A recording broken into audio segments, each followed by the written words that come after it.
सांगताना आमचे ज्ञानोबारा एक प्रमाण देतात. बहु आवडसी जीवा जीवाची या जीवा भावाची या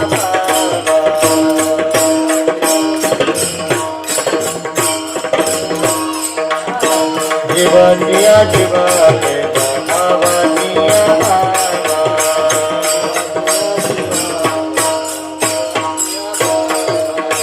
बहु आवडसी जीवा पासोनिया बहु आवडसी जीवा पासोनिया प्रेमत भावा कानडिया विठोबा कानडिया बहु आवडसी जीवा पासोनिया बहु आवडसी जीवा पासोनिया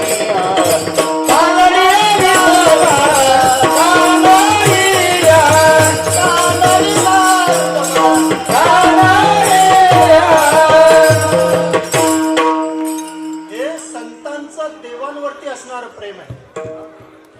कसं आहे सामान्य माणसाचं कसं आहे माहित आहे का? सामान्य माणसाला सगळ्यात प्रिय जर काय असेल ना तर तो स्वतःचा जीव आहे. स्वतःचा जीव. पत्नी, द्रव्य, संपत्ती, संतान यापेक्षाही सामान्य माणसाला जर सगळ्यात प्रिय काय असेल ना तो स्वतःचा जीव आहे. का? कारण स्वामी विवेकानंदांनी सांगितलेलं आहे की माणसाच्या सगळ्यात जवळ असणारी जर गोष्ट कुठली आहे ना तर ती म्हणजे मृत्यू. मृत्यू हा माणसाच्या सगळ्यात जवळ आहे. कधी घाला घालेल काही सांगता येत नाही. हे सामान्य माणसाचं प्रेम आहे. पण संतांचं प्रेम, संत असं सांगतात की देवा मला माझ्या जीवापेक्षाही जास्त तू प्रिय आहेस. हे संतांवरचं देवांवर असणारं परमार्थातलं प्रेम आहे. त्याच्यापेक्षाही जास्त देव हे आपल्या संतांवर किंवा भक्तांवरती प्रेम करत असतात. आता देव आपल्या भक्तांवर किती प्रेम करतात ज्ञानेश्वर माऊली ज्ञानेश्वरीमध्ये सांगतात. किंबहुना धनुर्धरा जो मातेची ये उदरा तो मातेचा सोयरा केतुला पा. इथं देवाचं प्रेम भक्तांवर किती आहे हे सांगण्यासाठी ज्ञानोबा राय आईचं मुलावर असणारं प्रेम सांगतात.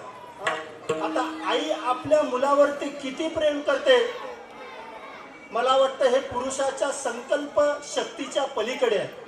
आपण कल्पना सुद्धा करू शकत नाही तेवढं आई आपल्या मुलावरती प्रेम करते. कसं आहे की संतांनी सांगितलेलं ज्ञान आणि आधुनिक विज्ञान याचा ताळमेळ घालून सांगण्याचा थोडासा प्रयत्न करतो की आई आपल्या मुलावरती किती प्रेम करते. कसं आहे की माणसाच्या शरीरातलं जर एक हाड मोडलं ना, कुठलाही हात फ्रॅक्चर झाला म्हणा, पाय फ्रॅक्चर झाला म्हणा, तर त्या माणसाला किती वेदना होतात, त्या माणसाला किती दुःख होतं. एखाद्याचा हात फ्रॅक्चर झाला तर त्याला हॉस्पिटलमध्ये ऍडमिट न्यावं लागतं. डॉक्टर ऑपरेशन करतो. 7-8 दिवस ते 1-1 महिना हात असा गळ्यात घेऊन फिरावा लागतो. मग फिजिओ करावी लागते. 2-3 महिने तो एक हात पुन्हा जागेवर येण्यासाठी लागतात. तोपर्यंत त्याला त्या वेदना सहन कराव्या लागतात. शेवटी तो हात आदूच असतो. तर विज्ञान असं सांगतं की जेव्हा आई आपल्या बाळाला जन्म देत असते, जेव्हा आई ही प्रसूत होत असते, तेव्हा आईला किती वेदना होतात.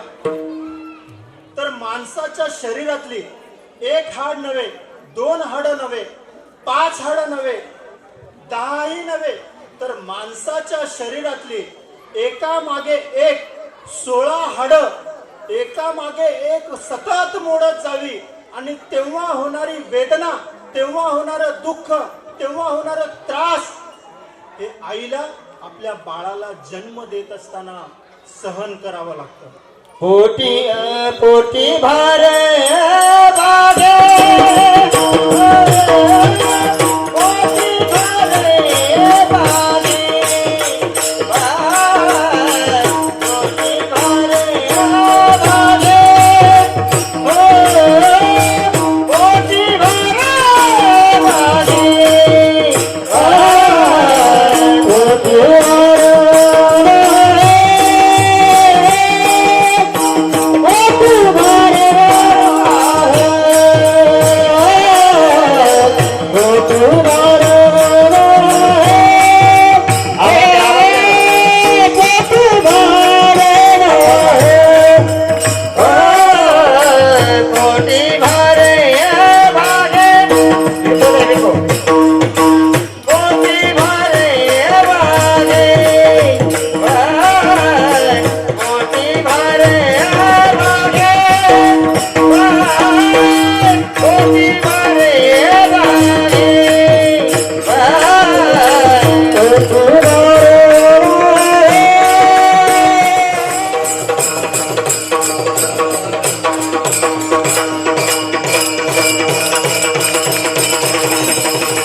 पडिये देह भाव पुरवी वासना अंतिते आपणा पासी न्यावे मागे पुढे उभा राहे सांभाळीत आलिया अघात निवाराया योगक्षम त्यांचे जाणे जड भारी वाट दावी करी धरुनिया पडिये देह भाव पुरवी वासना अंतिते आपणा पासी न्यावे तुका मने नाही विश्वास या मनी पहावे पुराणी विचारुनी पडिये देह भाव पुरवी वासना अंतिते आपणा पासी न्यावे पांडुरंगा करू प्रथम पांडुरंगा करू प्रथम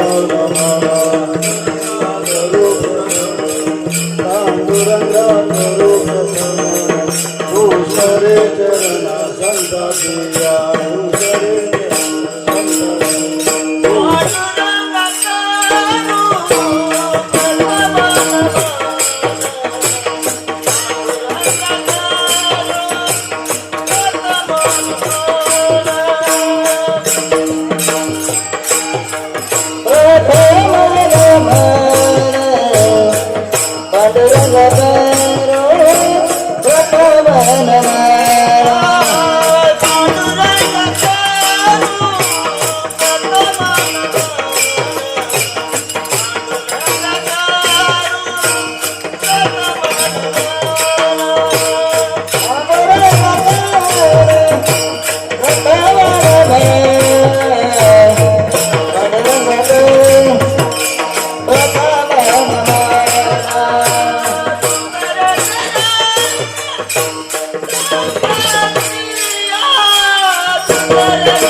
पांडुरंगा करू प्रथम नमन दुसरे चरण संतांचिया त्यांच्या कृपादाने कथेचा विस्तारू बाबाजी सद्गुरु दास तुका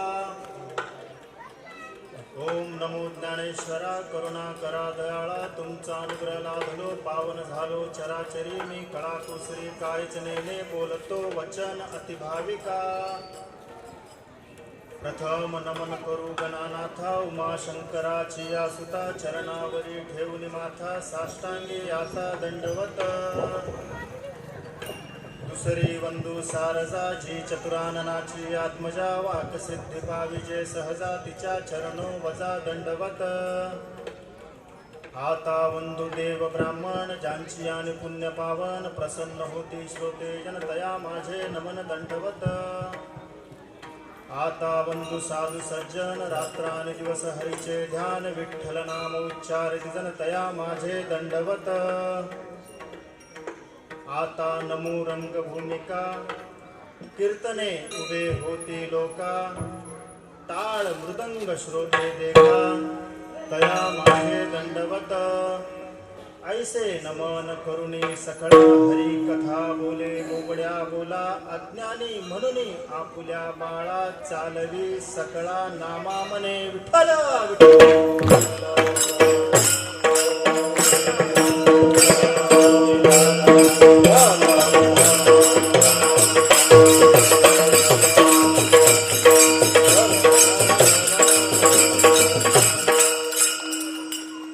माझ्या विठोबाचा कैसा प्रेम भाव आपणची देव होय गुरु पडिये देह भाव पुर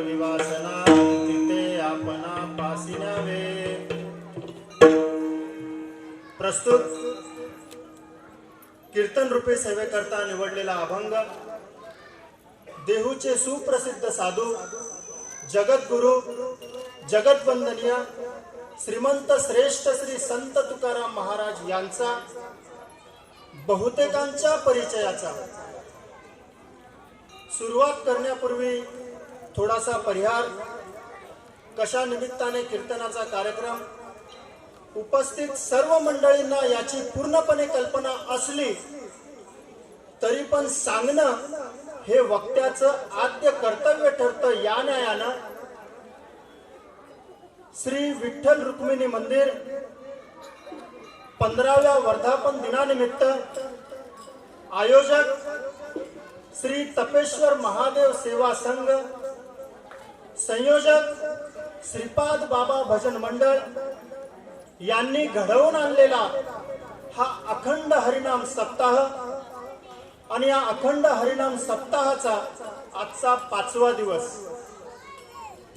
मंडळाच्या वतीने आणि आमचे हरिभक्तपरायण राजेश्वर शास्त्री महाराज यांच्या माध्यमातून मला प्राप्त झालेली ही कीर्तन रूपी सेवा, उपस्थित सर्व महाराज मंडळी, गायनाचार्य, मृदंगाचार्य, टाळकरी, विनेकरी, वारकरी, गावकरी, श्रोते मंडळी, माता भगिनी, तुम्हा सर्वांना माझा नमस्कार. हे छोटे छोटे साधक मंडळी, त्यांच्या गुरूंना मी ही वंदन करतो. तसेच माझ्या सोबत आलेले श्री विठ्ठल रुक्माई सेवा मंडळ तानाजी नगर मालाड पूर्व येथील भजनी मंडळ यांना सुद्धा मी या नारदाच्या गादीवरून वंदन करतो. तसंच प्रशस्त असा मंडप, हे सगळे बालगोपाळ. आणि एक गोष्ट मला विशेष वाटली की मला या मंदिराच्या आजूबाजूला मानवी वस्ती तर दिसत नाहीये, पण हा सगळा जो समाज दिसलाय त्यामुळे मला खरोखर आनंद झालाय की बहुतेक ठिकाणी मी असं बघितलंय की मानवाच्या वस्तीमध्ये मंदिर असून सुद्धा त्या मंदिरामध्ये माणसं यायला तयार नाहीत, पण या ठिकाणी मानवाची वस्ती नसून सुद्धा आणि हा समाज जमतोय, हे खूप विशेष आहे. आणि तुम्हा सर्वांच्या एकोप्यानं आजच्या कार्यक्रमाला लाभलेलं हे सौंदर्य विठ्ठला.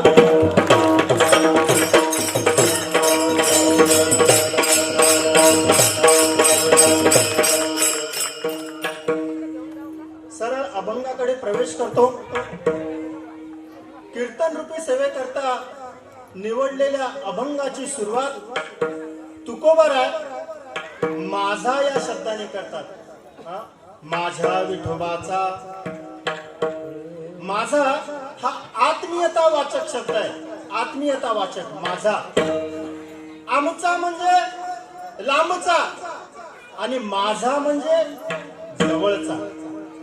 किती जवळचा थोडं सोपं करून सांगतो.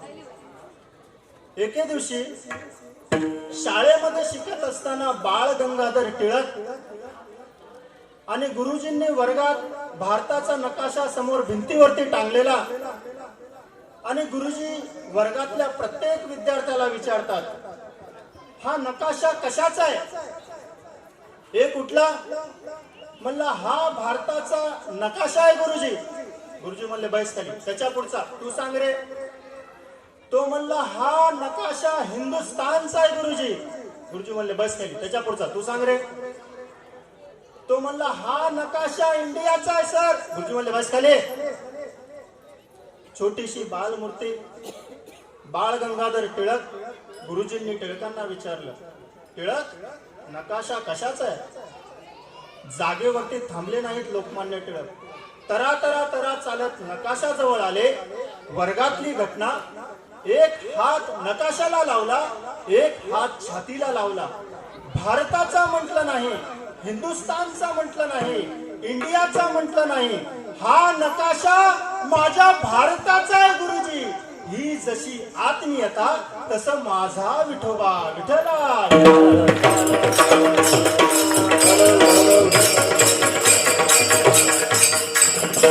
सुरुवात आहे माझ्या विठोबाचा. संतांनी संतांना माझं म्हटलं अथवा संतांनी देवाला माझं म्हटलं. माझ्या विठोबाचा देवाला माझं म्हटलं अथवा संतांनी संतांना माझं म्हटलं. हा प्रमाण माहित आहे. सर्वाभूती सुखरूप ज्ञानोबा माझा, माझा ज्ञानोबा. संतांनी संतांना माझं म्हटलं अथवा संतांनी देवाला माझं म्हटलं. मी माझ्या या शब्दावरती एक आदर्श उदाहरण सांगतो. रामायणामधली दोन पात्र तुम्ही डोळ्यासमोर आणा. एक लक्ष्मण आणि एक भरत. दोघांचंही प्रेम श्रीराम प्रभूंवरती आहे. दोघांचंही प्रेम आहे. पण दोघांच्या शब्दातला फरक पहा. लक्ष्मणजींना विचारा तर लक्ष्मणजी म्हणतात श्रीरामचंद्र माझा. आणि भरतजींना विचारा तर भरत म्हणतात मी श्रीरामाचा. एवढा फरक आहे दोघांच्या शब्दांमध्ये. मी श्रीरामाचा भरत म्हणतात, श्रीराम माझा लक्ष्मण म्हणतात. मग झालं काय? मी श्रीरामाचा म्हणणाऱ्या भरताला श्रीरामाचं ऐकावं लागलं आणि रामच माझा म्हणणाऱ्या लक्ष्मणाचं श्रीरामाला ऐकावं लागलं. ते तुम्हाला माहिती आहे. जेव्हा श्रीराम प्रभू वनवासाला गेलेले असताना त्यांना परत आणण्यासाठी भरतजी चित्रकूट पर्वतावरती जातात. आणि मग श्रीराम प्रभूंनी भरतजींना सांगितलं, भरत अपने पिता श्री दशरथ महाराज जी को वचन प्राण से प्यारे थे. एक वचन मैंने संभाला है वनवास का, एक वचन आप संभालो शासन का. भरत जी ने कहा मैं सिंहासन पर नहीं बैठूंगा भैया, कुछ आधार चाहिए. श्री राम प्रभु ने कहा आधार देता हूं मगर लौट कर वापस जाना ही पड़ेगा. आणि मग श्रीराम प्रभूंनी आपल्या पादुका दिल्या आणि त्या पादुका भरतानी डोक्यावरती घेऊन परत निघाले. भरतजींना श्रीराम प्रभूंचं ऐकावं लागलं. पण याच्या उलट जेव्हा श्रीराम प्रभू वनवासाला निघाले आणि ही बातमी लक्ष्मणजींना कळाली, लक्ष्मणजी पळतच आले. भैया क्या लखन, मैं भी आऊंगा आपके साथ. श्रीराम प्रभू म्हणाले अरे क्या पागल हो गया क्या तू. श्रीराम प्रभूंनी लक्ष्मणजींची समजात काढण्याचा प्रयत्न केला. लक्ष्मणा, आपले दोन भाऊ मामाच्या घरी आहेत. पिता मूर्छा येऊन पडलेले आहेत. प्रजा धाय मोकलून रडते आहे. तुला माहिती आहे लक्ष्मणा, ज्या राजाला आपलं राज्य प्रिय असतं आणि त्या राजाची प्रजा दुःखी असते त्या राजाला नरकात जावं लागतं. तू प्रजा सांभाळ, मी वचन सांभाळतो पित्याचं. लक्ष्मणजी म्हणाले तुम्ही मला तुमच्या सोबत नाही नेणार दादा. श्रीराम प्रभू म्हणाले नाही नेणार. मग हा लक्ष्मण तुम्हाला जिवंत नाही दिसायचा. शेवटी श्रीराम प्रभूंना परवानगी द्यावी लागली. चलो वेगी वन भाई. मी का सांगितलं तुमच्या लक्षात आलं असेल. भरतजी म्हटले की मी श्रीरामाचा म्हणणाऱ्या भरताला देवाचं ऐकावं लागलं आणि रामच माझा म्हणणाऱ्या लक्ष्मणाचं देवाला ऐकावं लागलं. तसं माझा विठोबा आणि मी विठोबाचा यामध्ये काही फरक नाही. पण मी माझा माझा माझा माझा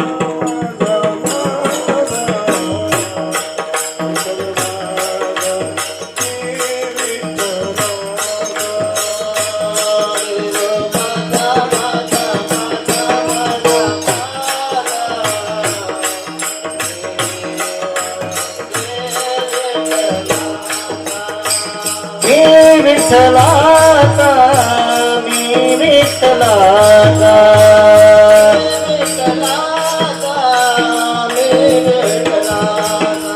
हाय विठ्ठल माझा माझा माझा माझा माझा विठ्ठल माझा मी विठ्ठलाचा.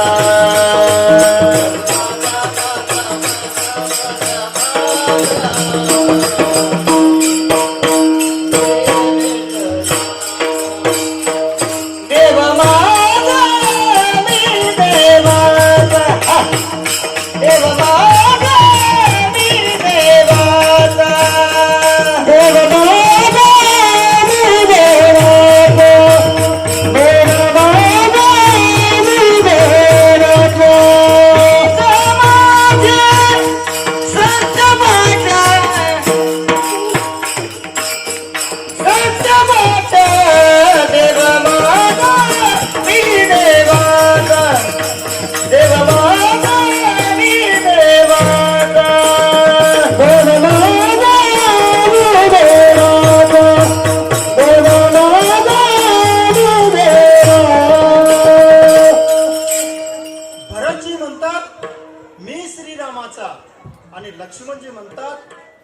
तोच माझा. तसं माझा विठोबा आणि मी विठोबाचा याच्यामध्ये काही फरक नाही. मी विठोबाचा म्हणणाऱ्याला विठोबाचं ऐकावं लागतं आणि माझा विठोबा म्हणणाऱ्या संताचं विठोबाला ऐकावं लागतं. म्हणून तुकोबाराय अभंगाची सुरुवात करतात माझ्या विठोबाचा. चला पुढे. कैसा प्रेम भाव. आता प्रेम हे दोन्ही क्षेत्रात आहे. प्रपंचातही प्रेम आहे आणि परमार्थातही प्रेम आहे. प्रेमाशिवाय प्रपंचही होऊ शकत नाही आणि प्रेमाशिवाय परमार्थही होऊ शकत नाही. पण प्रपंचातलं प्रेम आणि परमार्थातलं प्रेम यामध्ये जमीन आसमान इतकं अंतर आहे. प्रपंचातलं प्रेम म्हणजे हे पुढे पुढे सरकणार आहे.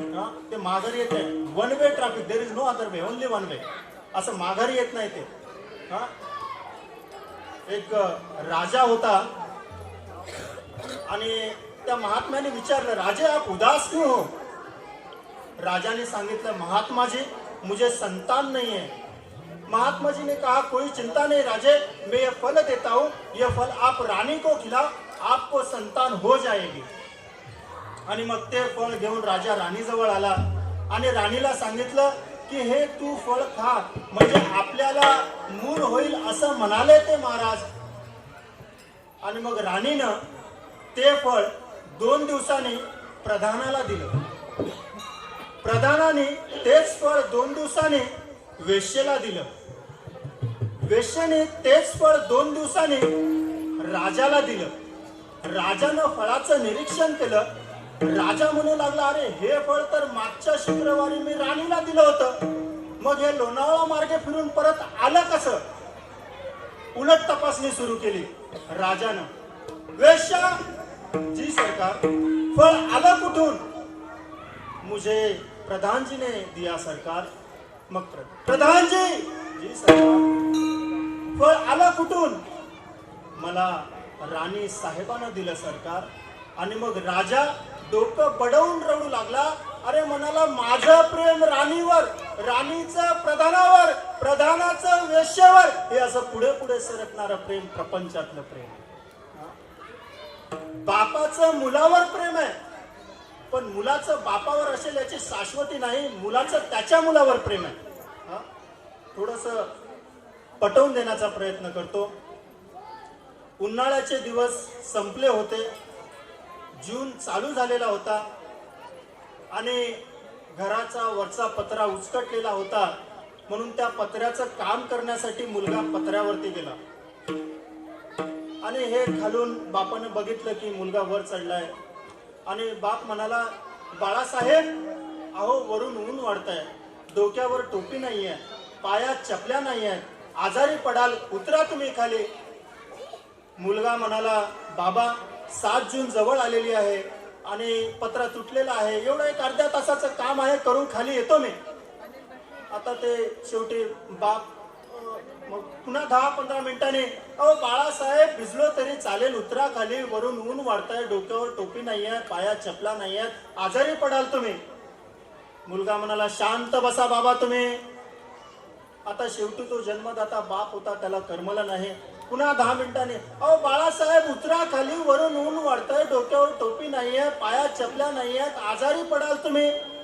म्हाताऱ्या, तू बडबड कर नको, भय बरं घरात. बापाला वाईट वाटलं.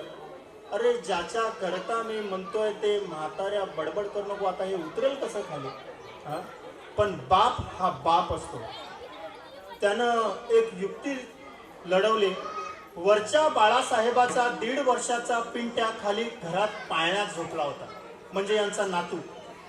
मग त्या नातवाला उचललं, एक फाटकं पोतं घेतलं, घराच्या बाहेर आणलं आणि ते घराच्या बाहेर उन्हामध्ये त्या नातवाला ठेवलं. आणि ते कोवळ्या कातडीचं ते बाळ, ऊन लागलं, चटके बसू लागले म्हणून ते रडू लागलं आणि तिथं हे म्हातारं तंबाखूला चुना मळू लागलं.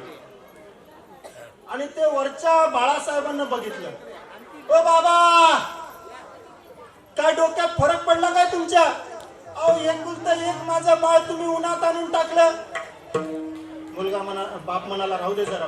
अहो कशाला राहू द्या, चटके बसतात त्याला, रडतंय ते, घरात न्या. बाप म्हणाला, नाही नेणार. का नाही नेणार? ठरलंय माझं. काय ठरलंय? बाप म्हणाला जोपर्यंत माझा बाळू आत येत नाही तोपर्यंत तुझा पिंट्या घरात घेत नाही. मुलगा म्हणाला मग मी उतरतो. बाप म्हणाला मग मी उचलतो. बापाचं प्रेम मुलावर आहे, पण मुलाचं प्रेम बापावर असेल याची शाश्वती नाही. मुलाचं प्रेम त्याच्या मुलावर आहे, हे प्रपंचातलं प्रेम आहे. पण तुकोबारा या अभंगामध्ये जे प्रेम सांगतात ना, ते परमार्थातलं प्रेम सांगतात. परमार्थातलं प्रेम कसं आहे? संतांचं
आता गुरु म्हणजे महान, किती महान की त्याच्यापेक्षा दुसरा महान कोणी असू शकत नाही.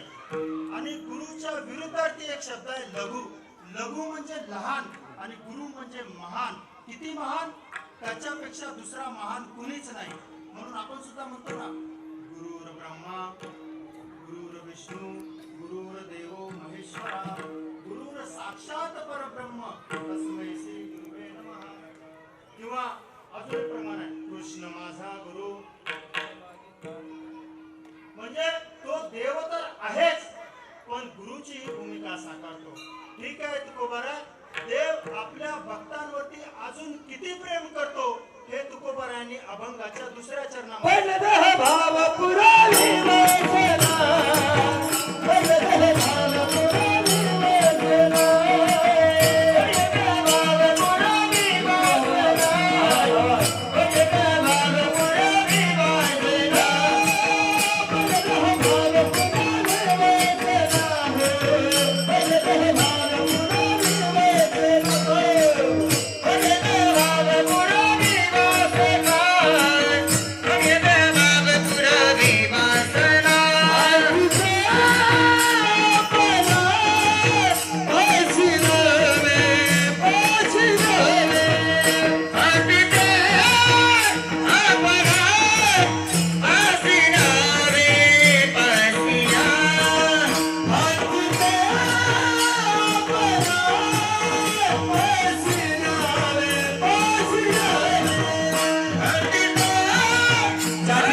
दुसरी व्यक्ती कोणीच नाही. म्हणून एक म्हण आहे, स्वामी तिन्ही जगाचा, आई विना भिकारी. आई विना भिकारी म्हणजे या प्रेमा विना तो भिकारी आहे.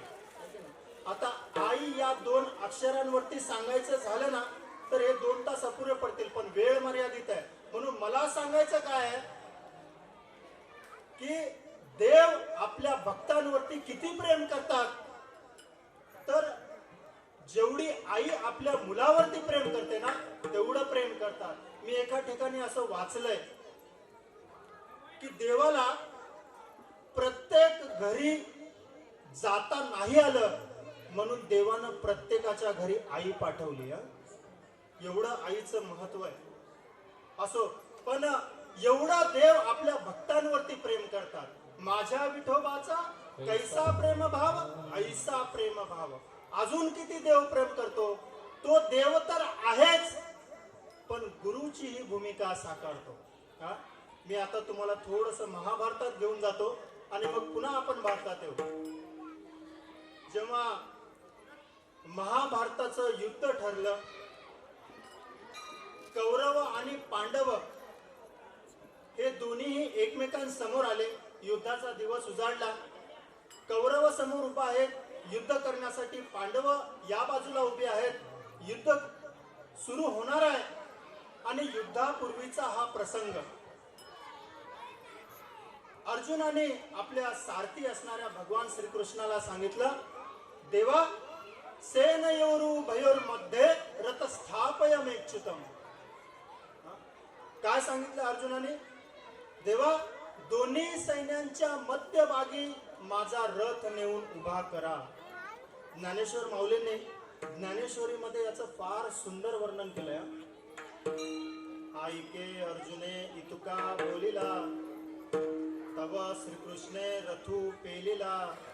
दोही सैन्या माझी केला उभा तेने, जेत भीष्म द्रोणादिक जवळिकेचे सन्मुख. पृथ्वी पतित आनिक बहुत आहाती, तेथ स्थिर कन्या रथू. अर्जुन असे पाहतो, तो दळभार समजतो संभ्रमेसे. मग मने देवा देख देख, हे गुरु गोत्र अशेख. तव कृष्ण मनी नावे का, विस्मो झाला विठला विठला.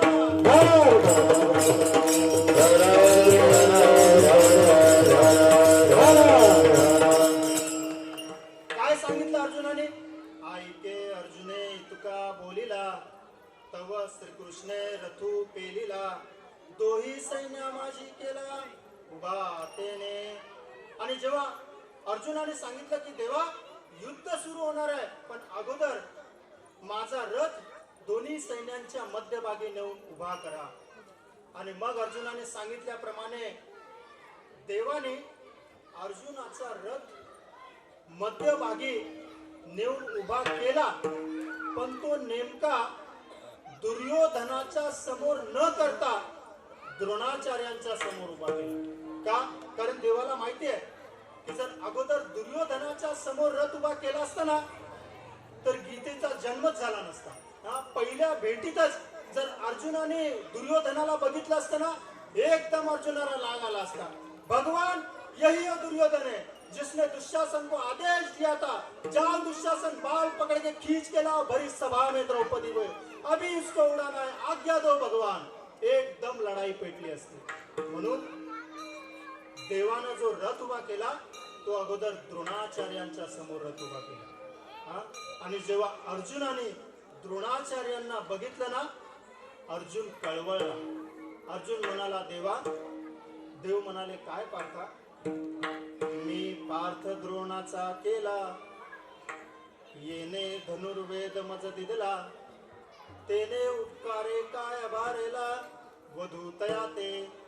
अर्जुन म्हणाला देवा या जगाच्या पाठीवर प्रसिद्ध असणारा हा अर्जुन, भीमाचा भाऊ, पंडूचा मुलगा, कुंतीचा पुत्र म्हणून प्रसिद्ध नाही देवा, तर द्रोणाचार्यांचा शिष्य म्हणून प्रसिद्ध आहे.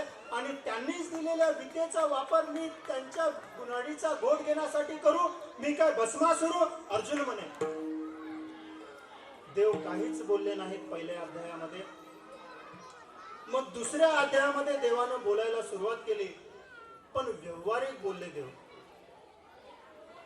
देवानं अर्जुनाला सांगण्याचा प्रयत्न केला, पण अर्जुन काही झालं तरी समजून घेईना. आणि मग देवानं बरंच सांगण्याचा प्रयत्न केला, पण द्रोणाचार्यांना जेव्हा अर्जुनाने बघितलं ना, कळवळला आणि रथावरून उडी टाकली आणि मी युद्ध करणार नाही म्हणून तो रथाखाली जाऊन बसला. देव विचार करू लागले, अरे युद्ध न व्हावं म्हणून मी शिष्टाचारी केली, पण पांडव म्हणत होते युद्ध झालंच पाहिजे. आणि पांडवांच्या आग्रहानुसार, अर्जुनाच्या आग्रहानुसार आज युद्धाचा दिवस उजळलाय. समोरासमोर एकमेक आलेले आहेत, युद्ध सुरू होणार आहे. आणि आता अर्जुन मी युद्ध करणार नाही म्हणून रथाच्या खाली येऊन बसला. देव मनात विचार करू लागले, अर्जुनाला सांगण्याचा प्रयत्न केला, सांडी हे मूर्खपण उठीके धनुष्यबाण इथपर्यंत मजल पोचली. आता या परिस्थितीचं वर्णन करताना आमच्या बडे महाराजांनी एक दृष्टांत सांगितला होता. काहीशी परिस्थिती अशी झाली की एका मुलाचं लग्न ठरलं, साखरपुडा झाला, तिथी ठरली, लग्नाचा दिवस ठरला, लग्नाचा दिवस उजाडला, वराडी मंडळी आले आणि लग्न मंडपातून घोषणा झाली की मुहूर्त जवळ आलेला आहे. नवऱ्याचे मामा नवऱ्याला घेऊन या, नवरीचे मामा नवरीला घेऊन या. आणि वधू आणि वरामध्ये अंतरपाठ धरला गेला. आणि भटजीबुवांनी विचारलं, मंगलाष्टक म्हणायला सुरुवात करू का? नवरा मुलगा म्हणाला, थांबा भटजीबुवा. भटजीबुवा म्हणाले, काय झालं? नवरा मुलगा म्हणाला, मला लग्न करायचं नाही. भटजीबुवा म्हणाले, तुझ्या पाठीमागे तुझा मामा उभा आहे ना, त्याला सांग. मग नवरा मुलगा म्हणाला, मामा मला या मुलीबरोबर लग्न करायचं नाही. मामा म्हणाला, तुझ्या पायात जसा नवा बूट आहे ना, हा तसा माझ्या पायात सुद्धा आहे. आतापर्यंत काय झालं होतं तुला, आता लग्न करावंच लागेल. काहीशी अशी परिस्थिती झाली. देव विचार करू लागले, आजपर्यंत अर्जुन म्हणत होता युद्ध करायचं, युद्ध करायचं, युद्ध सुरू होणार आहे, आणि आता अर्जुन युद्ध करणार नाही म्हणून रथाच्या खाली येऊन बसला. मग देवानं अर्जुनाला अध्यात्म सांगायला सुरुवात केली. अध्यात्म म्हणजे काय?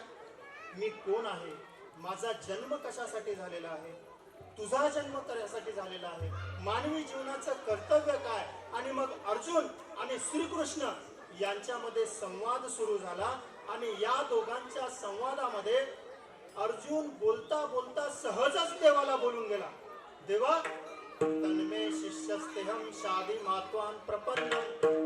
अर्जुन म्हणाला, देवा तन्मे शिष्यस्तेहम म्हणजे अर्जुन म्हणाला, देवा मी तुमचा शिष्य आहे बरं का. ज्या अर्थी अर्जुन म्हणतो की देवा मी तुमचा शिष्य आहे, त्या अर्थी देव अर्जुनाचे गुरु आहे. आपणची देव होय गर आपणची देव.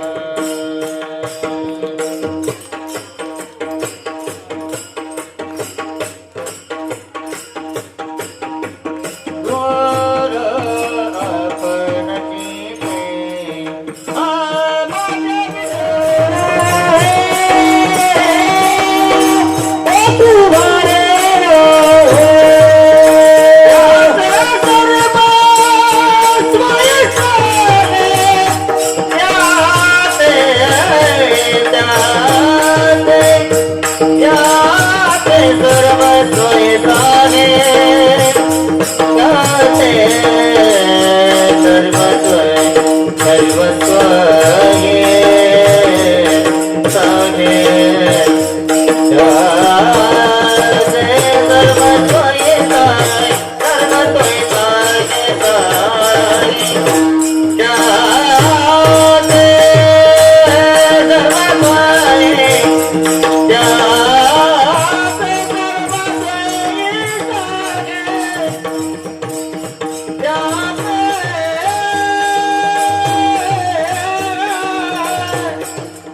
काळजी करू नका.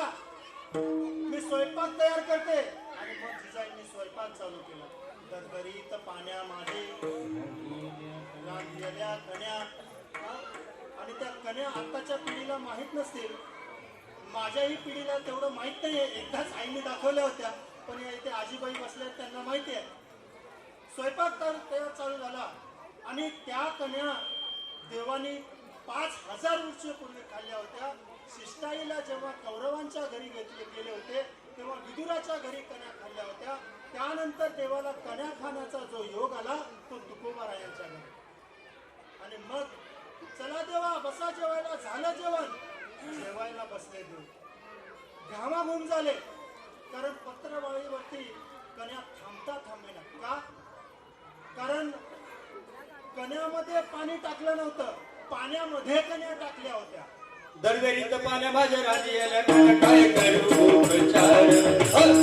दरदरीत पाण्या माझ्या राजी आल्या कण्या काय करू उपचार. काय करू उपचार. काय करू उपचार.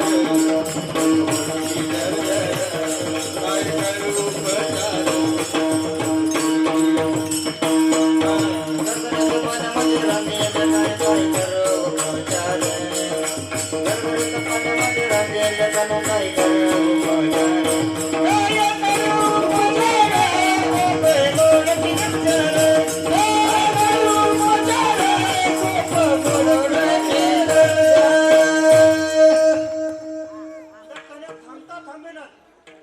कारण माठभर पाणी आणि मुठभर कन्या. मग देव ते कन्या खाण्यासाठी 4 हाताचे झाले. 4 हाताचे चतुर्भुज. 3 हातानं असं पात्रावळ धरली, मध्ये खोलगट भाग केला आणि मग 4थ्या हाताने सपाटा सुरू केला. आणि मग जेवण झाल्यावर देव तुकोबारायांच्या घरी सोफा सेटवर बसले. घरी मोडकिया बाजा, वरी वाकळाच्या शेजा, तुटक्या दोरीची मोडकी बाज, त्याच्यावर पाटकी गोगडी आणि त्याच्यावर पितांबरधारी जगाचा बाप बसला. आणि मग तुकोबारायांनी देवाला मुखशुद्धी म्हणून तुळशी दळ दिला. मुखशुद्ध तुळशी दळ. मुखशुद्ध तुळशी दळ. मुखशुद्ध तुळशी दळ. मुखशुद्ध तुळशी दळ.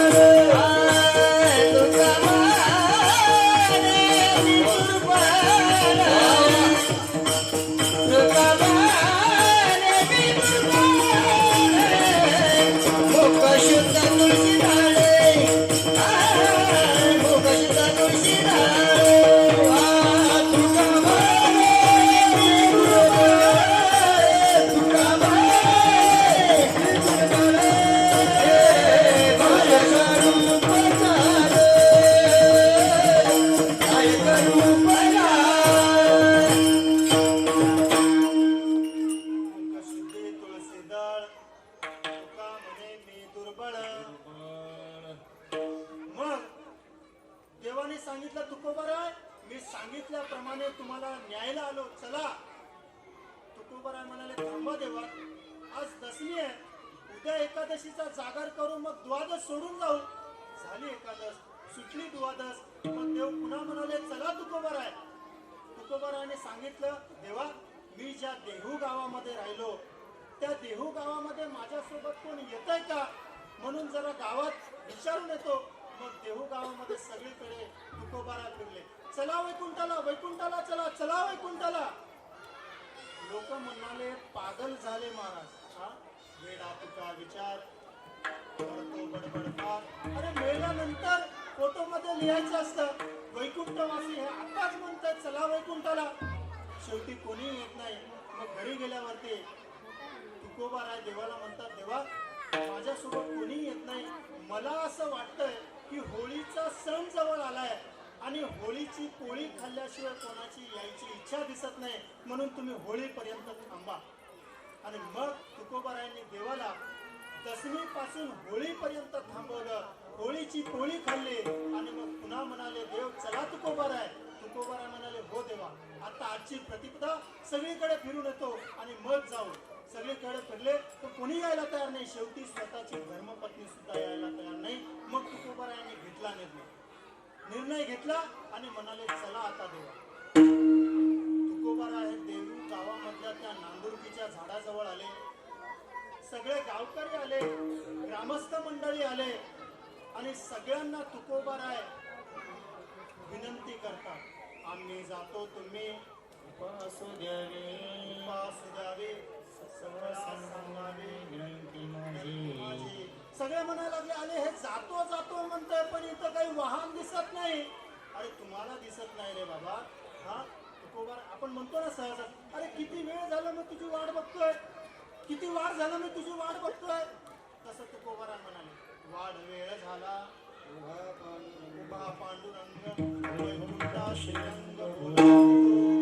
तुकोबारा म्हणाले, माझा पांडुरंग परमात्मा सांगितल्याप्रमाणे मला नेण्यासाठी दशमीला आला आणि दशमीपासून माझ्या विनंतीला मान देऊन तो होळीपर्यंत राहिला आणि आता मी माझ्या पांडुरंग परमात्मा सोबत जाणार आहे. अंतकाळी विठो आम्हासी पावला, मी सहित झाला गुप्त तुका. अंतकाळी विठो आम्हासी पावला, अंतिथे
अर्जुन मनात म्हणू लागला की देवा ते डब्याचं तर ठीक आहे, पण मी तर अंगठी सुभद्रेच्या बोटात घातली होती आणि ती देवाच्या हातात आली कशी. मनात विचार करू लागला, आता देवाला विचारावं तर पितळ उघडं पडतं आणि नाही विचारावं तर अंगठी गेली. मग अर्जुनानं विचार केला, आपण घरी जाऊ आणि सुभद्रेलाच विचारू. मग हस्तिनापुरामध्ये आले आणि अगोदर अर्जुन सुभद्रेकडे गेला. सुभद्रा, काय अंगठी कुठे आहे? कुठली अंगठी? झाडाखालची. कुठलं झाड? अरण्यातलं. सुभद्रा म्हणाली, काय डोक्यात फरक पडला काय तुमच्या? हा, झाडाखालची अंगठी आणि अरण्यातलं झाड. मी दिवसभर घरीच आहे, तू घरीच आहेस? हो. मग आता त्याच बाबाला विचारावं लागेल. अर्जुन पुन्हा श्रीकृष्णाकडे आले आणि मोबाईलचं जरा बंद करा. पुन्हा अर्जुन भगवान श्रीकृष्णाकडे आले आणि देवाला विचारलं, देवा मी एक विचारू का?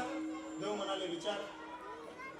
हे तुमच्या बोटामध्ये जी अंगठी आहे ना देवा, हो ती माझीच आहे.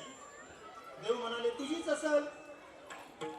अर्जुनाने विचारलं, देवा ती तर मी सुभद्रेच्या बोटात घातली होती. घातली असेल.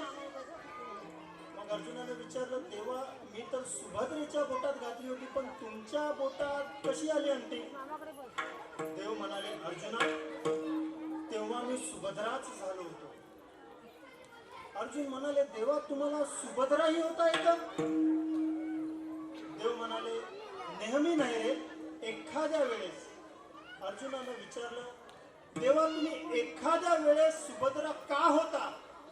तेव्हा देवाने सांगितलं, अर्जुना माझ्या प्रिय भक्ताची इच्छा पूर्ण करण्यासाठी प्रसंगी मी त्याची बायको सुद्धा बनते.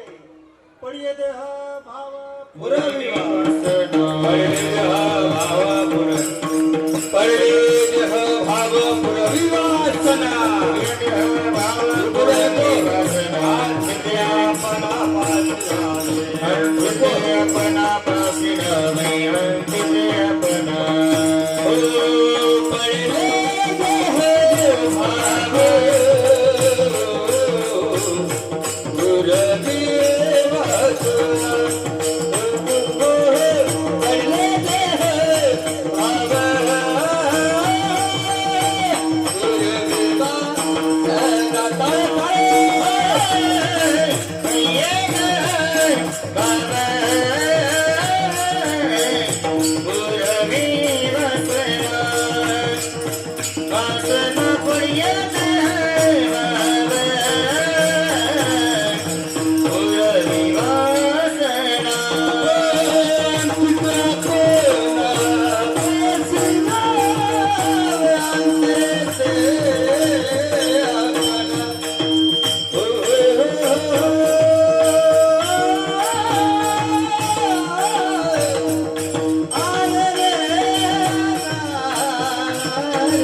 देह भाव पुरवी आपल्या भक्ताची देहभावक उपासना पूर्ण करतो आणि शेवटी आपल्या स्वरूपाला सुद्धा मिळवतो. अंतिते आपणा पासी न्यावे. जेव्हा नामदेव रायांनी 100 कोटी अभंग लिहिण्याची प्रतिज्ञा केली आणि हे जेव्हा देवाला कळालं तेव्हा देव म्हणाले, अरे नामदेवा काय केलंस तू? 100 कोटी अभंग लिहिण्याची प्रतिज्ञा केलीस? नामदेव म्हणाले, होय देवा. अरे कसं शक्य आहे? नामदेव रायाने सांगितलं, चंद्रभागे तिरे ऐकल्या गोष्टी वाल्मिके शतकोटी ग्रंथ केला. मी ऐकलंय देवा, ऐकलंय मी की वाल्मिकींनी सुद्धा 100 कोटी अभंग लिहिले, तर मी का नाही करू शकत? देव नामदेव रायांना समजावू लागले, नामदेवा तय वेळी होते आयुष्याची वृद्धी, आताची अवधी थोडी असे. नामदेवा तेव्हा आयुष्य फार होतं बाबा, आता तेवढं आयुष्य नाही आहे या कलियुगामध्ये. कारण प्रत्येक युगामध्ये एक शून्य कमी झाला. सप्तयुगामध्ये 1,00,000 वर्ष आयुष्य होतं, एक शून्य कमी झाला. त्रेतायुगामध्ये 10,000 वर्ष आयुष्य होतं, पुन्हा शून्य कमी झाला. द्वापार युगामध्ये 1000 वर्ष आयुष्य होतं, पुन्हा शून्य कमी झाला. आणि कलियुगामध्ये आता 100 वर्ष आयुष्य आहे. आपण सगळे मिळून देवाला प्रार्थना करूया की देवा आता शून्य कमी करण्याच्या भानगडीत पडू नका, कारण 10 वर्ष राहू द्या. कारण 10 वर्षामध्ये 2च पंचवार्षिक होतात, मग बाकीचे उद्योग आम्ही करायचे कधी? म्हणून देव नामदेव रायांना सांगू लागले की नामदेवा तये वेळी होती आयुष्याची वृद्धी, आताची अवधी थोडी असे. आता तेवढं आयुष्य नाही आहे नामदेवा. पण नामदेव रायाने सांगितलं की असेल मी खरा तुझा भक्त देवा, सिद्धी सहा न्यावा पण माझा. तरी नामदेवराय काही ऐकण्यात देवाने सांगण्याचा प्रयत्न केला. शेवटी नामदेवराय म्हणाले, नामा म्हणे जरी न होता संपूर्ण, जिवाळा उतरीन तुझ पुढे. आणि मग देवाला चिंता निर्माण झाली आणि मग लाडक्या नामदेवासाठी देव सरस्वतीकडे जातात. सरस्वतीकडे का? कारण ती विद्येची देवता आहे. आणि सरस्वतीकडे जाऊन सरस्वतीला सांगितलं की तुम्ही नामदेवरायांच्या जीवेवरती जाऊन वास्तव्य करा. आणि मग सांगितल्याप्रमाणे नामदेवरायांच्या जीवेवरती सरस्वती माता वास्तव्याला आली आणि सगळे घरचं घर अभंग लिहायला बसले. घरचं घर म्हणजे दारं, खिडक्या, गोदरेचं कपाट, टीव्ही, फ्रीज नाही. घरातली माणसं आता नामदेवांच्या घरी काही कमी नव्हते. नामदेवाचे घरी 14 जण स्मरती हरी. नामदेवरायांचा गोतवाळा गोनाई राजाई दोघी सासू सुना दामा नामा बापलेक नारा विठा गोंदा महाडा चौघे पुत्र जन्मले पवित्र त्याचे वंशी. नाडाई गोडाई येसाई साखराई अवघी सुना पाही नामयाच्या. निंबाई ती लेकी आऊबाई बहिणी वेडी पिसी जणी नामयाची. एकंदर जनाबाईसह 15 जण आणि सगळेच्या सगळे अभंग लिहायला बसले. लाडाई गोडाई येसाई साखराई 2.5 कोटी पाही केली त्यांनी. 1.5 कोटी अभंग विट्याचा झगडा प्रेमाचा रगडा प्रेमळतो. 12.5 कोटी जनाईची वाणी एकी चक्र पाणी तिच्या घरा. 54 कोटी अभंग प्रत्यक्ष कवित्वेचे बस. 50 लक्ष अभंग रखमाईने केले. आणि मग आयुष्य संपलं. हिशोब केला 9:39 आणि नामदेवराय म्हणाले नामा म्हणे आई निवड केली निखिल राहिले ते बाकी 4 कोटी. आणि मग आयुष्य संपलं. नामदेवराय वैकुंठामध्ये. आणि नामदेवराय वैकुंठामध्ये असताना देवाने नामदेवरायांना सांगितलं नामा होता वैकुंठासी देव विनवितयासी गोलोबाचा पुत्र होणे आज्ञा देत नारायणे. आणि मग जेव्हा देवाने नामदेवरायांना सांगितलं तेव्हा त्यांनी सांगितलं अवतार घेतो देवा पण एका अटीवर. काय? की हे अवतार घेतल्यानंतर बाकीच्यांची जशी प्रेत यात्रा निघते ना, राम नाम बोलो भाई, राम नाम सत्य आहे, सत्य बिना सत्य नाही, ही भानगड चालणार नाही. मग देवा तुला यावं लागेल, मला न्यायला तुला यावं लागेल. आणि मग देवानं होकार दिला. मग नामा सोडून वैकुंठा आला कनकाईच्या पोटा. तेच जगद्गुरु तुकोबार आहे. का? जगद्गुरु तुका अवतार नामयाचा. तेच मग त्यांनी अवतार घेतला. तुकोबारायांनी 4 कोटी राहिलेल्या अभंगाची रचना पूर्ण केली. आपलं अवतार कार्य संपवलं. आणि मग नंतर तुकोबाराय सनकाधिक संतांकडे विनंती करतात. तुम्ही सनकाधिक संत मनविता कृपा देवा सांगा नमस्कार माझी भाकारी करुणा विनवा वैकुंठी साराना. तुका म्हणे मजा आठवा मूळ लवकरी पाठवा. सनकाधिक संत म्हणाले तुकोबाराय तुमचं काम लवकर व्हायचं असेल ना तर तुम्ही गरुडाकडे वशिला लावा. गरुडाकडे. आणि मग गरुडाचे पाय अर्जुनाने सांगितलं देवा तहान लागली आहे. तर देवाने सांगितलं अर्जुना इथे बघ आजूबाजूला जा कुठेतरी पाणी असेल पिऊन ये मी इथेच थांबतो. आणि मग अर्जुन पाण्याच्या शोधामध्ये जरा दूर गेला.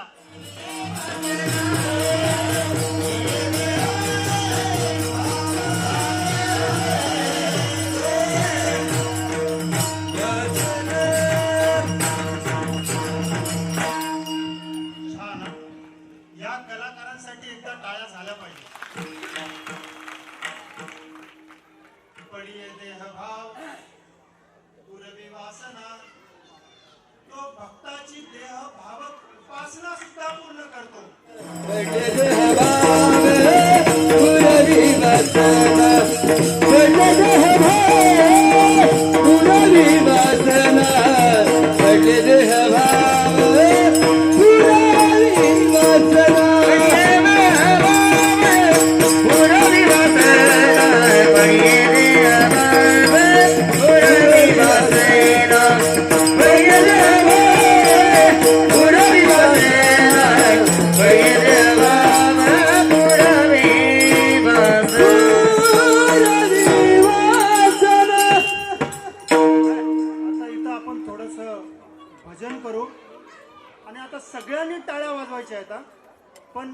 भाषणाच्या टाळ्या नाही, भजनाच्या टाळ्या वाजवायच्या. आता विठोबा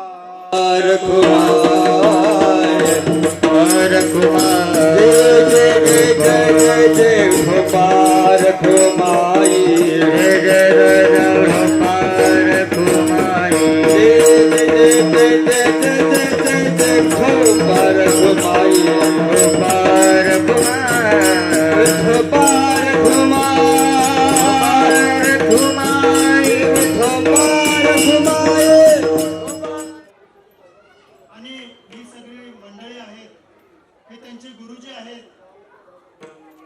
आणि संस्था चालवण्यासाठी ज्यांना पण यथाशक्ती जर मदत स्वरूपात काही दान करायचं असेल तर कृपया त्यांनी करावं, कारण हे एक महान कार्य ते करतायत, एक पुण्याईचं काम करतायत. कारण खरं बघायला झालं तर आजकालची जी पिढी आहे ना, ती पिढी पूर्णपणे भरकटली जाते. त्यांना योग्य ते मार्गदर्शन योग्य त्या वयामध्ये मिळत नाही आहे. पण मला असं वाटतं या लहान लहान मुलांच्या मनामध्ये हे भगवंताचं चिंतन रुजू करण्याचं जे काम महाराज तुम्ही करताय, मला वाटतं हे खूप एक मोठं सत्कार्य आहे. आणि ज्याला ज्याला शक्य होईल त्यांनी या सत्कार्यासाठी सहभाग करावा, त्याला सहाय्य करावं, असं ही विनंती आहे. गेलं तर 18 दिवस युद्धामध्ये पुढे राहून अर्जुन सांभाळला. ऐक पाठीशी घातला, आपण पुढा राहिला, मागे पुढे उभा राहे सांभाळे. आणि करतो काय? आलिया आघात निवाराया. तर अजून काय करतो? ज्ञानेश्वर महाराज सांगतात, अनन्यास चिंतयन्तो मा ये जनः परिपासते तेषां नित्याभियुक्ताना योगक्षम वहाम्यहम्. देव त्यांचे योग आणि क्षम दोन्ही वाहतो. कसं आहे की देवाचा आठव होणं याला योग म्हणतात, पण जन्मभर विसर न होणं याला क्षम म्हणतात.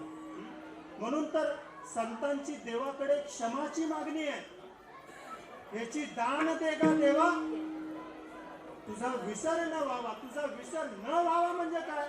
आठव झालेला आहे. आठव होणे याचा अर्थ आहे हा योग आहे. पण जन्मभर विसर न पडणे याला क्षम असं म्हणतात. थोडस सोपं करून सांगतो म्हणजे कळेल. पैसा मिळणं हा योग आहे, पण तो पैसा टिकणं याला क्षम म्हणतात. एकाला लॉटरी लागली आणि 1 लाख रुपयाची लॉटरी लागली आणि मग ते पत्रकार मंडळींनी ज्याला लॉटरी लागली त्याच्याकडे आली, त्याची मुलाखत सुरू केली. आणि त्या लॉटरी लागलेल्या माणसाने मुलाखत द्यायला सुरुवात केली. पत्रकारांना विचारली, तुम्हाला 1 लाख रुपयाची लॉटरी लागली, याचं काय रहस्य आहे? त्याने सांगितलं, बाबा मी एक गरीब माणूस आहे आणि मी हमालीचं काम करतो, तो गाडा हाकतो. पण माझ्या मुलाने मला सांगितलं, पप्पा तुम्ही किती दिवस असं हमाली करणार? काहीतरी तुम्ही लॉटरी काढा, आपण गरिबीत किती दिवस जीवन जगणार? आणि मग असं माझ्या मुलाने सांगितलं, म्हणून मी एकदा लॉटरीचं तिकीट काढलं आणि मला 1 लाख रुपयाची लॉटरी लागली. मग पत्रकार मंडळींनी ही बातमी जशीच्या तशी वर्तमान पेपर मध्ये छापली आणि दुसऱ्या दिवशी हा वर्तमान पेपर बस स्टँडवर गुंडांनी फुगट वाचला. आणि मग गुंडांनी विचार केला, हे तर आज आयतच गिराईक आहे, कुठं जायची काही गरजच नाही. आणि हे दोघं नवरा बायको खुश होते. जन्मात कधी लाख रुपये बघितले नव्हते. घरी आणले पैसे आणि रात्री 12 वाजता हे सगळे घराची लाईटी वगैरे बंद केले. ती दिव्यावरची चिमणी पेटवली आणि त्या मंद प्रकाशामध्ये मोजायची गरज नव्हती पैसे. 10-10 हजाराचे बंडल होते. यानेही मोजायला सुरुवात केली, त्यानेही मोजायला सुरुवात केली. हे मोजता मोजता तिला म्हणायचं, किती भरले का तुझे? ते म्हणायचं 98. हे म्हणतं, माझे कसे 102? एवढ्या आनंदामध्ये दोघं पण पैसे मोजतायत. आणि 12 वाजता रात्री घराच्या दरवाजावरती थाप पडली. दार उघडा. सगळे घाबरले आणि लगेच त्यांनी ती चिमणी बंद केली आणि ते पैसे बॅग मध्ये ठेवले, खुंटीला लटकवून आणि पांघरून घेऊन झोपी गेले. आणि मग गुंड दरवाजा तोडून आत आले आणि विचारलं, तुम्हालाच लॉटरी लागली ना? तुम्हालाच लागली ना? हे म्हणाले नाही नाही आम्हाला नाही लागली, आम्हाला नाही लागली, तुमचं घर चुकलं, आम्हाला नाही लागली. एका गुंडानं तिच्या हनुवटीला चाकू लावला आणि एका गुंडानं ह्याच्या नरडीला चाकू लावला. ते जोरात ओरडलं, लागली लागली. कुठाय बॅग? ते म्हणाले त्या कुंटीला अडकून आहे. द्या ती बॅग पैशाची माझ्याकडं. आणि मग त्यांनी त्या लॉटरी लागलेल्या पैशाची बॅग स्वतःच्या हाताने गुंडाच्या हातात दिली. आणि जाता जाता गुंडांनी त्यांना धमकावून सांगितलं, आम्हाला इथून आरे कॉलनीतून दादरला जायला 1 तास लागतो. तासात जर आरडाओरडा केला ना तर माघारी येऊन गोळ्या घालीन. ते म्हणलं, साहेब पहाटेचं कोंबडं ओरडल पण आम्ही नाही ओरडणार. दृष्टांत संपला माझा.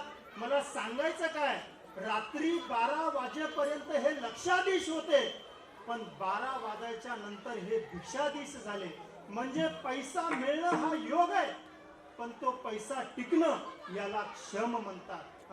योगक्षम त्यांचे जाणे जड भारी. आणि ते योग आणि क्षम व्हायचं हे देव आपल्याला सामर्थ्य देत असतो. एवढंच नव्हे तर देव आपल्या भक्ताला योग्य त्या वेळी योग्य त्या मार्गावर न्यायला शिकवतो. कर्तव्य विन्मुख झालेल्या अर्जुनाला कर्तव्य सन्मुख करण्यासाठी भगवद्गीता सांगितली. म्हणजेच योग्य त्या वेळी योग्य त्या मार्गाला लावला. याला म्हणतात वाट दावी करी धरून या. आणि आता मग तुकोबाराय म्हणतात शेवटी हे जे काही पहिल्या 4 चरणांमध्ये सांगितलंय ना, देव आपल्या भक्तांवरती किती प्रेम करतो. तो देव तर आहेच, पण गुरुची ही भूमिका साकारतो. देहभावक उपासना पूर्ण करतो. अंतकाळी आपल्या स्वरूपाला प्राप्त करतो. मागे पुढे उभा राहून आयुष्यभर सांभाळ करतो. योगक्षम वाहतो आणि योग्य त्या वेळी योग्य त्या मार्गाला लावतो. तुकोबाराय म्हणतात, याच्यावर जर कोणाचा विश्वास नसेल ना तर त्या लोकांसाठी तुकोबारायांनी अभंगाचं शेवटचं चरण लिहिलंय. विश्वास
Hallelujah.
कौतुक करावं तेवढं कमी आहे.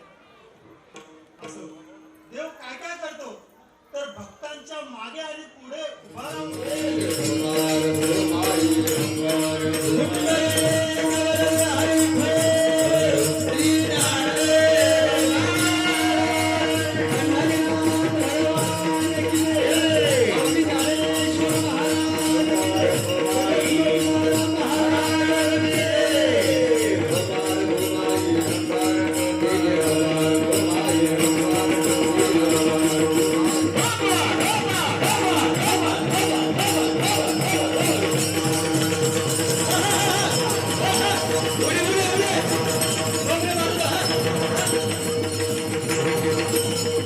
इकडे बघा ना.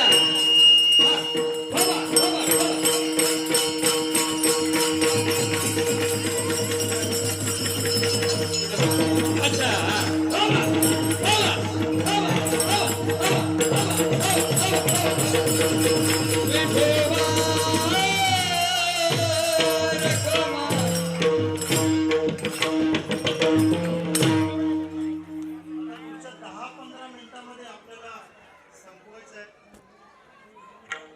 म्हणून आता ही पहिली 2 चरण एकदम बारीक झाले. आता बाकीच्या चरणांना फक्त स्पर्श करतो आणि मग माझी सेवा संपवतो. माझ्या विठोबाचा कैसा प्रेम भाव आपणची देव होय बरो पडिये देह भाव पुरवी वासना.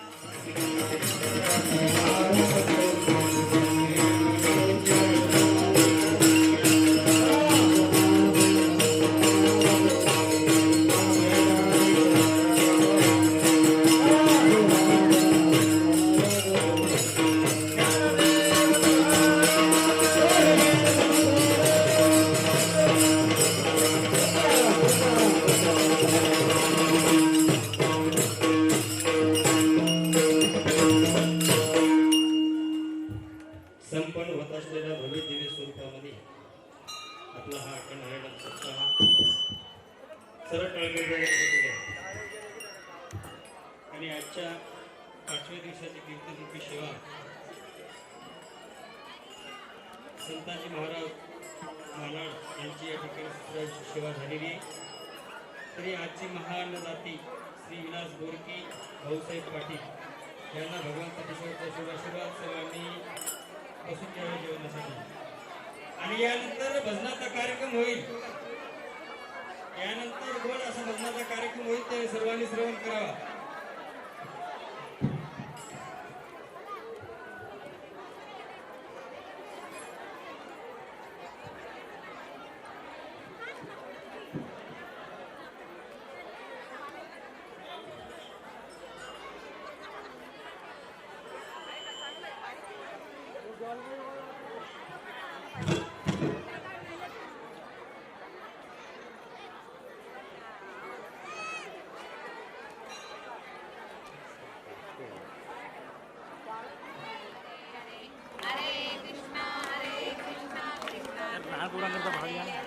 हरे राम राम राम हरे हरे. हरे कृष्णा कृष्णा कृष्णा हरे हरे.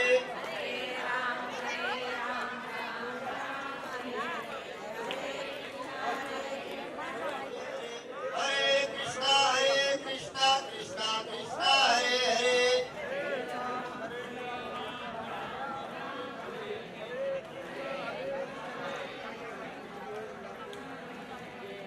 हरे राम राम राम हरे हरे. हरे कृष्णा कृष्णा हरे हरे.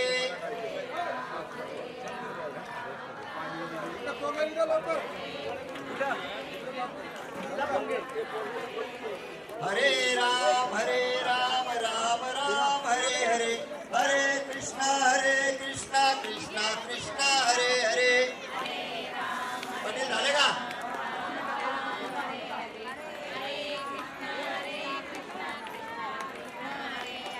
हरे राम राम हरे हरे.